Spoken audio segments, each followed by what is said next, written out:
سگ گله‌ای مرد. چون صاحبش او را بسیار دوست می داشت، وی را در یکی از گورستان‌های مسلمانان به خاک سپرد.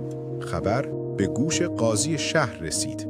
قاضی دستور داد مرد را احضار کنند و بسوزانند، چرا که او سگ خود را در قبرستان مسلمانان دفن کرده بود.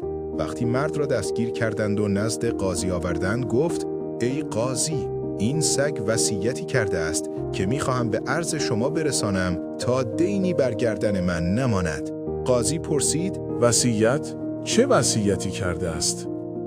مرد پاسخ داد: هنگامی که سگ در حال مرگ بود، به او گفتم تمام این گوسفندان متعلق به توست، پس وصیت کن که آنها را به چه کسی ببخشم. سگ به خانه شما که قاضی شهر هستید اشاره کرد. اکنون گله گوسفندان حاضر و آماده و در اختیار شماست. قاضی با تأثر و تأسف گفت: علت فوت آن سگ مرحوم چه بود؟ آیا به چیز دیگری وصیت نکرد؟ خداوند او را از نعمتهای آن دنیا بهره‌مند سازد. سپس ادامه داد: تو نیز به سلامت برو. چنانچه آن مرحوم وصیت‌های دیگری هم داشت، ما را آگاه کن تا به آن عمل کنیم.